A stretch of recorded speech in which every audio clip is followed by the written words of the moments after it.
Here are 2 time-saving tools to get more done, even when you're constantly interrupted. As my daughter worked on a puzzle the other day, I sat on the floor next to her, stuffing holiday cards into envelopes. Sending out holiday cards seems like a big time-consuming task, something you'd need a couple of uninterrupted hours to do. But I never have 2 uninterrupted hours, especially not during the holidays. Still, I get the cards done because I've mastered 2 productivity tools, batching and microsessions. Here's how it works.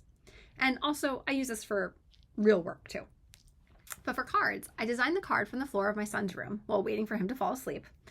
I then ordered them later for my computer, because ordering cards is definitely a big internet task, as any millennial knows. Then when the cards arrived, I broke the rest of the process into batches: stuffing, sealing, addressing, stamping, return addressing. Each of these steps is a task I can do in a short window. I stuffed envelopes while sitting next to my daughter during her puzzle time for about 10 minutes. I then tackled the next steps in similar snippets whenever I have a bit of time and 2 free hands. That's the magic of combining batching and microsessions. And even when I don't use both together, each on its own helps me reduce overwhelm and get things done. Let's break them down. So batching. Batching groups like tasks to maximize efficiency. We lose a lot of time to context switching. Batching helps by grouping similar tasks and tackling them all at once. Instead of jumping between modes, you stay in one zone of focus. So here's how I use batching for a few different things. So email. I try to only respond during set blocks. It's easy to fall into the reactive mode otherwise, where you're just checking to see, did I get another email? Did another one come in? And if you get way too many emails, like most people do, it can be incredibly distracting. So I try to set my calendar so I have a specific window where I'm actively checking emails and responding to emails. Also, paying bills. I generally wait until I have a few so that when I log in, review it, and pay all of them at once, it takes less time than dealing with each one individually. I'm already in that mindset, I already have my checkbook out, and I'm already ready to do it. Super gluing toys. In my family, we have to super glue a lot of toys. I generally wait until there's a buildup of, at least a few items that are broken before setting up the whole glue station, finding the glue, and then leaving that out. Little one, but a very real one for things that just are weighing on your list of things to do. It's nice to have them grouped together.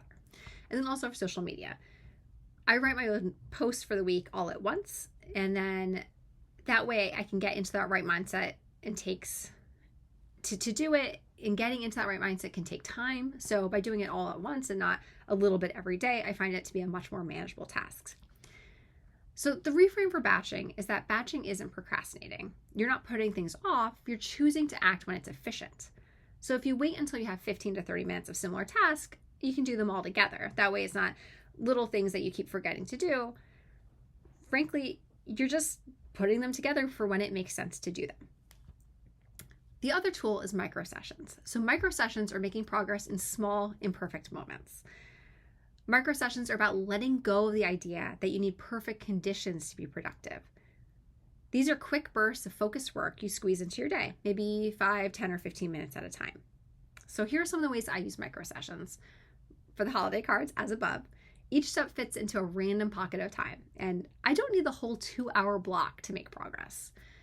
For cleaning, even for cleaning your house, we used to do full house cleaning days where we would wait until, find a weekend where you have a few uninterrupted hours and do it all then. That doesn't exist anymore. So now we clean in short bursts and keep a shared note of what's been done.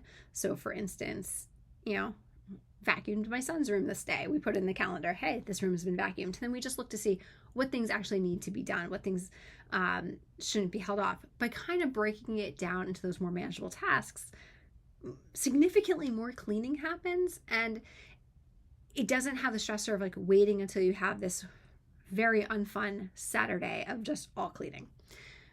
Also, writing, another task, I jot ideas as they come into notes or docs. Those scraps often become the starting point for a much bigger piece later. And a lot of times when you're starting a writing project, I find that looking at an empty page with a cursor blinking is kind of demotivating. And so just starting from the initial point of, I wrote down a few ideas while I was waiting for a kid to fall asleep, or while I was in the car pickup line at school. It just makes it much more easy to actually get started when I do have that focused time. And then email. Again, if I have 5 minutes, I might scan and star what needs action. That way, when I do sit down to batch, I'm already partway there. So the reframe for micro sessions is that productivity doesn't require the perfect setup. You can work in the margins and let it add up. The point of this post is that you don't need a total overhaul of your schedule. These two tools, used separately or together, can help you rethink what progress looks like. Whether it's holiday cards, writing, cleaning, or email, batching and micro sessions help you keep moving, even when time feels scarce.